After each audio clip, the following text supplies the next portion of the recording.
Allah'ın rahmeti, mağfireti ve bereketi aziz ülkemizin ve Kayserimizin üzerine olsun. Siyasetimizin ve ekonomimizin omurga şehirlerinin başında gelen Kayserimizdeki 1. Olağan Kongremiz hayırlara vesile olsun. Kurucu İl Başkanımız Zülküf Aslan Bey'i ve ekibini tekrar tebrik ediyorum. Kayseri benim için Konya gibi bir sıladır. Her ziyaretimde muhabbet ve samimiyet gördüğüm mübarek bir mekandır.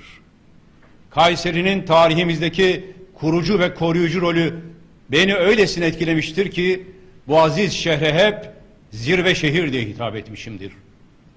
Kayseri'ye her gelişimde ziyaret ettiğim Seyyid Burhanettin Veli Hazreti Mevlana'nın olduğu gibi Anadolu'da hikmet ve irfan yolcularının hepsinin ve onun irfanını 21. yüzyıla taşımakla yükümlü bizlerin de hocasıdır. İnsanlık tarihinin en büyük mimarlar arasında yer alan Mimar Sinan, estetik zirvemizin abide şahsiyetidir. Sadece yaptığı eserlerle değil, zihniyetimize yaptığı etkiyle de medeniyetimizin zirve şahsiyetidir. Ben devlet mimarisi üzerine her düşündüğümde Mimar Sinan'ın estetik derinliğini kendime örnek almışımdır. Mimari ölçü, denge ve estetik sadece mekanlarda değil, siyaset ve zihniyette de geçerlidir. Bu mimari estetiği siyasetimize, devlet hayatımıza yansıtmak üzere yola çıktığımız bu günlerde Kayseri bizim için ilham ve güç kaynağıdır. Kayserimize selam olsun. Tarihimizin, kültürümüzün, siyasetimizin, mimarimizin ve ekonomimizin zirve şehrini ve bütün ilçelerini, Akkışla'yı, Bünyan'ı, Develi'yi, Hacılar'ı, İncesu'yu, Koca Sinan'ı, Melik Gazi'yi, Pınarbaşı'nı, Sarıoğlan'ı, Sarız'ı, Tomarza'yı, Yahyalı'yı, Talas'ı, Özvatan'ı, Felahiye'yi ve Yeşilhisar'ı hürmetle selamlıyorum. Aslında bu kongremizde sizlerle birlikte olmak ve Van'dan Tekirdağ'a, Ardahan'dan İstanbul'a, Batman'dan Bartın'a, Diyarbakır'dan Konya'ya kadar uzanan illerimizdeki kongrelerimizde yaşadığımız coşkuyu sizlerle yaşamak istiyordum. Ancak korona salgınında yaşamakta olduğumuz yeni dalga bazı tedbirler almamızı zorunlu kıldı. Kongrelere katıldığımız illerimizde sadece havaalanında ve kongre salonunda değil, sokaklarda da gördüğümüz yoğun ilginin hem teşkilat mensuplarımıza hem de vatandaşlarımıza risk oluşturmaması için bazı tedbirler alma ihtiyacı hissettik. Biz Sağlık Bakanı'nın 1. dalganın 2. pikini yaşıyoruz dediği günlerde Giresun'da çevre illerden gelen vatandaşlarımızla birlikte miting yapan iktidar yetkilileri gibi sorumsuz davranamazdık. Kendimizi korumaya alıp bizleri dinlemeye gelen vatandaşlarımızı riske atmazdık. Geçtiğimiz günlerde teşkilatlardan sorumlu Genel Başkan Yardımcımız Nedim Bey, ilk kongrelerimizin salgın için gerekli tedbirler alınarak asgari katılımla yapılması yönündeki kararımızı vatan satındaki il yöneticilerimize tebliğ etti.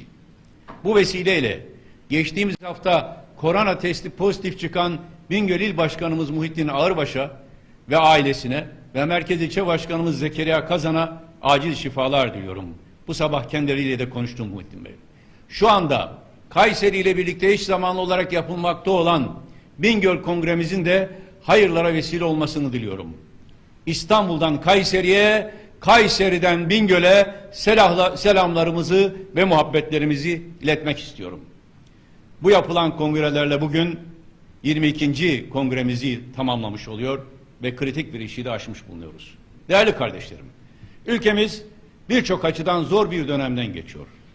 Koronavirüs salgınında geldiğimiz nokta elbette hepimizi ciddi anlamda etkiliyor. İktidar resmi açıklamalarında böylesi büyük bir krizin 2. pikini oluşum sürecine önce yokmuş muamelesi yaptı. Bazı sektörlerdeki küçük kar hesapları için gerçeği örten istatistikler sunmaya çalıştı. Bu istatistikler son günlerde yavaş yavaş artmaya başladı. Maalesef. Bu gerçek örtülemez hale gelince de rakamları her gün artacak şekilde revize etmeye başladılar. Onlar ne açıklarlarsa açıklasınlar. Gerçek ayan beyan ortadadır. Her gün en yakınlarımızdan çevremizdeki diğer insanlara dair bizi endişeye sevk eden telaşlandıran, kimi zaman da elim gelişmeler sebebiyle bizi kederlendiren bir süreç yaşıyoruz. Covid-19 pandemisinin birinci dalgasının ikinci piki maalesef Ankara ve Doğu illeriniz başta olmak üzere tüm ülkemizi tesir altına aldı. Tedbirlerdeki yetersizlik, sağlık sistemindeki yönetim zafiyetinin sağlık çalışanları üzerindeki oluşturduğu olumsuz etkiler ve bakanlık tarafından bildirilen verilerin inandırıcılığını kaybetmesi pandemi yönetiminde mevcut yönetimin zaafının temel unsurlarıdır. Vaka sayılarının 1700'lere ulaşmış olması ve yoğun bakım ihtiyacı olan ağır hasta sayılarının artması sağlık sistemini çökme noktasına getirmiştir. Sağlık çalışanları arasında istifa oranlarındaki artış tükenme noktasına gelmenin en önemli göstergelerindendir.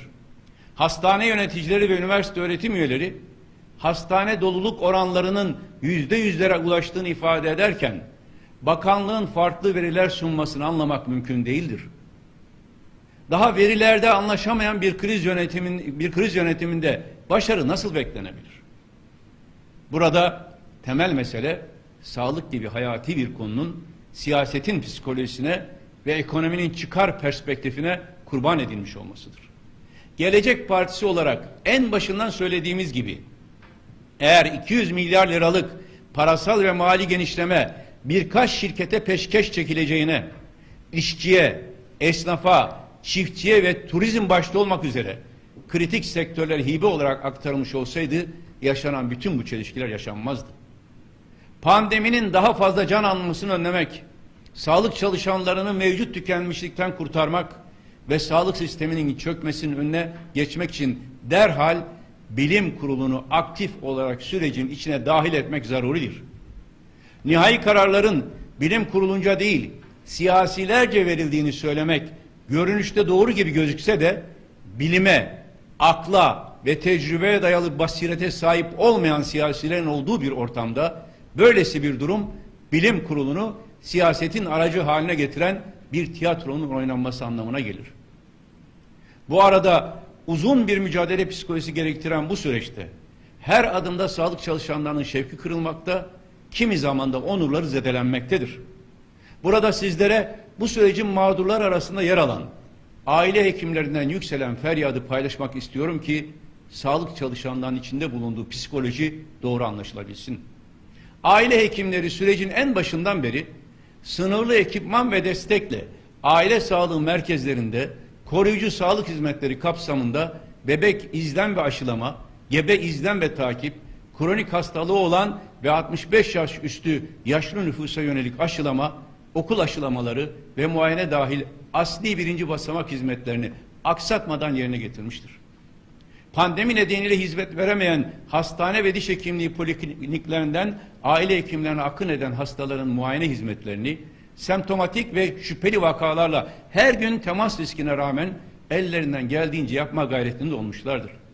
PCR test yapılan yüzlerce hastanın karantina sürecinde rapor talepleriyle uğraşırken her gün artan vaka ve temaslı hasta listelerini telefonla arayarak takiplerini yapmışlardır.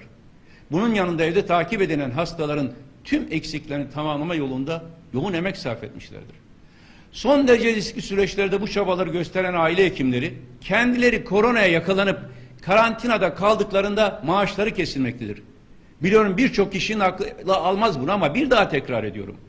Bu yoğunlukta çalışan aile hekimleri kendileri koronaya yakalanıp zorunlu karantina altına alındıklarında maaşları kesiliyor. Şimdi sormak gerekmez mi? Daha geçen gün adli yılbaşı dolayısıyla adalet hakkında nutuk atan ve ayetler okuyan Cumhurbaşkanı'na ve sağlık çalışanlarını korumakla yükümlü Sağlık Bakanı'na soruyorum. Bu nasıl bir adalet anlayışı ve nasıl bir vicdandır? Burada aile hekimlerinin haklı taleplerini dile getiriyorum ki bu konuyu adalet ölçüsünde bir kez daha ele alsınlar. Onların onurlarıyla oynamasınlar. Aile hekimleri diyor ki ve aile hekimleri şu talepleriyle dile getiriyorlar ki hastalanan meslektaşlarının maaşları kesilmesin, kesilenler iade edilsin. Bu bir ahlaki meseledir. Pandemi sürecinde hayatını kaybeden arkadaşlarına şehitlik statüsü tanınsın ve geride kalan evlatları devlet güvencesine sahip olsun. Özlük haklarında düzenleme yapılsın, aile hekimleri yalnız bırakılıp ötekileştirilmesin. Sağlıkta şiddet konusunda samimi caydırıcı önlemler alınsın. Hastanelere olduğu gibi 182 üzerinden zorunlu randevu sistemiyle hasta kabulüne geçilsin. Sahada motivasyon kaybına yol açan bütün sağlıkçılara verilen ek ödemeden geriye dönük aile sağlığı çalışanları da yararlansın, üvey evlat muamelesi görmesin. Yazılı basın yayın organlarında ve görsel medyada yer alan sağlıkçıya şiddeti teşvik eden, itibar suikastı düzenleyen yanlı haberlere karşı gereken önlemler alınsın. Bu talepler ortadayken yayınlanan yönetmelikte bir kez daha gördük ki aile hekimlerinin talepleri tek bir noktaya indirgenip medya servis edilerek samimiyetsiz, sahanın beklentilerinden uzak, sadece kamuoyu algısı oluşturmayı amaçlanan bir tutum sergilenmiştir. Bu yönetmelik aile sağlığı merkezlerinde iş barışını bozacak, aile hekimiyle aile sağlığı çalışanlarını ve diğer personeli maddi yönden birbirine düşürecek bir bombadır. Adalet ve eşitlik ilkesiyle bağdaşmayan, pandemi başlangıcından bu yana sergilenen emekleri hiçe sayan ve şarta bağlayan bir yönetmelik çıkarılmıştır. Aile hekimleri call center değildir. Hekimlik onuruna yarışır şartlarda hizmet vermeleri şarttır. Ek ödeme alan, bakın dikkat ediniz, ek ödeme alan hiçbir sağlık çalışanının ya da kamu memurunun ne kadar aldığını bu zamana kadar rakam olarak ifade etmezken, aile hekimlerinin çoğunun alamayacağı üst rakamı herkes alacakmış gibi ifade ederek vatandaş gözünde çok para veriyoruz algısı oluşturulmuştur. Her şeyi propaganda ve şov aracı haline getiren iktidar için bu tutum hiç de şaşırtıcı değildir. Ayrıca filyasyon ekiplerine ve hastanelerde çalışan personellere ödenen ek ödemelerde hiçbir performans sistemi uygulanmayıp neden aile hekimlerine uygulandığı da merak konusudur. Hatta hiçbir şekilde filyasyon ekibinde çalışmamasına rağmen sırf ek ödeme alsın diye isimleri bu listelere yazılan çalışanlar olduğunu duymaktayız. Adalet, eşitlik ve objektiflik kriterlerinden yoksun iktidar için bu tutum da şaşırtıcı değildir. Aile hekimlerinin şikayetleri aslında iktidara hakim zihniyetin yansımalarıdır. Bu haberler doğruysa hem bir nepotizm hem de bu salgını istismar eden en rezil bir yolsuzluk söz konusudur. Savaş şartlarında bir taraftan vatan evlatları şehit düşerken diğer taraftan kara borsacılık üzerinden savaş zengini olmak nasıl alçakça bir vatan ihaneti ise salgın dolayısıyla ihaleler veya çalışmadan haksız kazanç üzerinden rant sağlayanlar da bu savaş zenginleri kadar alçakça bir suç işlemektedirler. Sağlık Bakanlığı'nın ve ilgili devlet birimlerinin bu konuda harekete geçmeleri hem hukuki hem de ahlaki bir sorumluluktur. Bütün bu adaletsizliklerin takipçisi olmaya devam edeceğiz. Değerli vatandaşlarım, sevgili gelecek gönüllüleri, aziz Kayserililer, korona salgının artan yayılmasının oluşturduğu kaygılar yanında tarihimizin en ağır ekonomik krizlerinden birini yaşıyoruz. Enflasyonda, döviz kurlarında ne kadar gizlemek isterlerse istesinler, pansuman tedbirleriyle çözülemeyecek faiz rakamları ile ciddi bir buhran yaşıyoruz. Burada da yine iktidarın yok sayma, karartma politikası varlığını sürdürüyor. Bu saydığım konular başta olmak üzere adaletsizlik sorunu, hukukun siyasallaşması ve şahsileşmesi, Cumhurbaşkanlığı sisteminin artık açık bir çıkmaza girmiş olması gibi birçok konuda farklı vesilelerle görüşlerimi sizlerle paylaşıyorum. Sadece eleştirilerimizi değil, Gelecek Partisi olarak her konuda önerilerimizi, tekliflerimizi açıklıyoruz. Biraz önce Sayın Selçuk Özdağ'ın ifade ettiği gibi eğer bu konularda tartışmak isteyen varsa işte ben de buradan İstanbul'dan bütün Türkiye'ye söylüyorum. Kim nerede hangi konuda tartışmak istiyorsa hodri meydan. Biz buradayız, bu meydandayız, bu meydanda kalacağız. Amacımız hem yanlışları en açık şekilde kimsenin tehdidine kulak asmadan dile getirmek hem de bu yanlışlar karşısında doğru yolu göstermektir. Buna da her fırsatta devam edeceğiz. Kıymetli kardeşlerim, koronavirüsün salgın olarak tescil edilmesinin hemen ardından Gelecek Partisi olarak ciddi bir hazırlık yaparak muhtemel ekonomik kırılganlıkları ciddi ve açık bir şekilde dile getirdik. Bu kırılganlıklar geçen 6 ay içerisinde çok daha fazla artarak maalesef ekonomideki krizi tam anlamıyla yapısal hale getirmiştir. Daha da kötüsü bu yapısal krizi oluşturan liyakatsiz ve ciddiyetsiz ekonomi yönetimi ne krizin, ne sorunların, ne de yaşanan felaketlerin farkında. Yaşanan her ekonomik süreci önceden fark etme yeteneğini bütün dünyanın takdir ettiği Kayserili hemşehrilerimizin basireti ve feraseti onlarda yok. Hatta ekonomimizin uçtuğunu şak altını iddia ediyorlar. Dolar yükselince dolarla ne işimiz var diyen bakana ve bu söze rağmen onu o makamda tutan Cumhurbaşkanına dolarla ülkenin ne işi olduğunu anlatmak da bize düşüyor.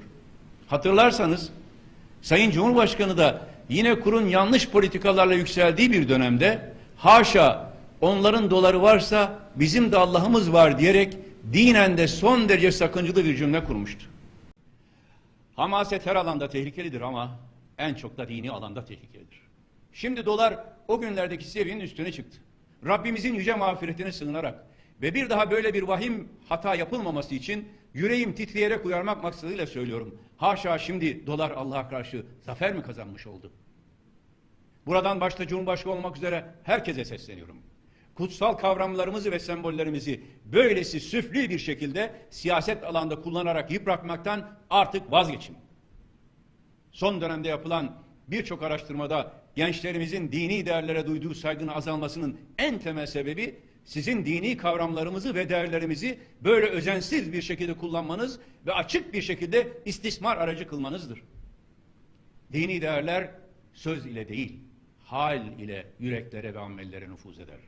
Eskilerin deyimiyle din ve ahlak kal işi değil, hal işidir. Yani söz işi değil, eylem işidir. Kibir, şatafat, gurur, akraba kayırmacılığı ve yolsuzlukların normalleştiği bir ortamda sözün, propagandanın ve tebliğin bir değeri kalmaz. Denizde köşeye sıkıştıramaz, Antalya körfezine mahpus edemez, bu yönde bir diktede ya da emri vakide bulunamaz. Nokta. O demecimizi bile istismar etmeye çalışanlar için bir daha söylüyorum. Kimse Türkiye'yi köşeye sıkıştıramaz, Antalya körfezine mahpus edemez, Türkiye'ye bu yönde bir diktede ve emri vakide bulunamaz. Bugünkü tabloda Türkiye'nin yalnız kaldığı görünümü dış çevrelerde ve içeride hakimdir. Bu algı ülkemizin hareket alanı ve diplomasi zeminini zayıflatmaktadır. Ancak böylesi haklı bir davada ülkemizi Azerbaycan dışında hiçbir destek açıklaması gelmezken ülkemize ABD, Fransa ve Rusya başta olmak üzere küresel güçlerin Mısır, Yunanistan, İsrail ve Güney Kıbrıs Rum yönetimi başta olmak üzere bölgesel güçlerin karşımızda farklı çıkarlarla aynı safta bir araya gelmiş olması da davadaki haklılığımızın eksikliğinden değil, uygulanan diplomasinin zaafındandır. Cuma günü Doğu Akdeniz'deki haklı davamızın diplomasi alanında savunulabilmesi ve milli çıkarlarımızın korunabilmesi için 16 maddeden oluşan bir eylem planı açıkladım. Bu konuda yaptığımız yapıcı eleştirilerden ve getirdiğimiz önerilerden istifade edilmesini ümit ediyoruz. Bizler son kertede her türlü kişisel beklenti, amaç ve hedeflerden vatanımızın selameti için vazgeçilebileceğini kanıtlamış bir topluluğuz. Her şeyden önce bugünün Türkiye'si geçen yüzyılın başında başta Ege Denizi olmak üzere büyük kayıplara uğramış bir ülkeyle aynı değildir. Cumhuriyetimizin 100. yılına yaklaşmakta olduğumuz bir dönemde Türkiye tehditler, haksızlıklar ve hukuksuzluklarla rehin alınabilecek bir ülke, bir millet değildir. Türkiye'nin Doğu Akdeniz'de sahadaki güçlü mevcudiyeti bunun açık göstergesidir. Bu çerçevede en başta donanmamız olmak üzere sahada büyük bir mücadele veren fedakar vatandaşlarımızla da iftihar ediyoruz. Türkiye'nin haklılığını sorgulayan, tehditlerle kazanımlar elde edebileceğini düşünenlerin bunu anlamalarında büyük bir yarar var. Bu gerçekliğin görülmesi, mevcut gerginliğin azalması ve diyalog çözüm yollarının açılması yönünde önemli bir başlangıç teşkil edecektir. Türkiye'nin Doğu Akdeniz'deki tutumunu destekliyoruz. Haklı olduğumuz konularda hiçbir taviz, hiçbir geri adımın söz konusu olmaması gerektiğine inanıyoruz. Gösterilebilecek en küçük bir zafiyet sadece bugünlerimize değil, geleceğimize, gelecek nesillerimize büyük bir yük anlamına gelecektir. Öncelikle Türkiye'nin kararlılığını en açık ve anlaşılır şekilde verilmesi ve bu kararlılığın milletimizin en geniş kesimlerince destek gördüğünün vurgulanması önem arz etmektedir. Öte yandan gerginliğin iç politika malzemesi olarak kullanılması ve ülkemizin bazı kesimlerinin çözüme katkı vermekten dışlanması Doğu Akdeniz politikalarımıza zarar verebilecek, ülkemizin sahada ve diplomaside konumunu zayıflatabilecektir. Bu yaklaşımlardan kaçınılması, samimi ve yapıcı olması kaydıyla eleştirel mahiyette bile olsa her türlü görüş ve önerilerin dikkate alınması zaruridir. Yapıcılık ve çözüm çağrıları kararlılık mesajlarıyla iç içe olmalı, bir bütünlük ve denge taşımalıdır. Her türlü siyasi, askeri, lobi, diplomasi kanalıyla Türkiye, Cuma günü yaptığımız açıklamada zikredilen manevra ve destek zemini genişletici, güçlendirici adımları süratle atmalıdır. İkili ilişkilerimizin sorunlu olduğu ülkeler dahil, Doğu Akdeniz gerginliğine taraf bütün aktörlerle, açık veya gizli diplomasi kanalları sonuna kadar ve en etkin şekilde kullanılmalıdır. Gelecek Partisi olarak Doğu Akdeniz gerginliği ve sorunların çözümüne yönelik her türlü katkıyı yapmaya hazır bulunduğumuzu bu vesileyle bir kez daha ilan etmekteyiz. Değerli kardeşlerim, sevgili gelecek gönüllüleri, konuşmamın sonunda şunu bir kez daha ifade etmek istiyorum. Bütün bu olumsuz şartlarda dahi hiçbir şekilde iyise kapılmayınız. Bu aziz millet kendiyle derdini, zihnini, ekmeğini ve en önemlisi yüreğini paylaşan, kendi içinden çıkmış kadroları bulduğunda her türlü zorluğu aşmıştır. Bütün bu zorlukları aşacak kadrolar ve bu kadroların yılmaz iradesi ancak ve sadece Gelecek Partisi'nde mevcuttur. Hiç kimsenin tereddütü olmasın. Geleceğimiz parlaktır. Her zaman söylediğimiz gibi hiçbir şey bitmedi.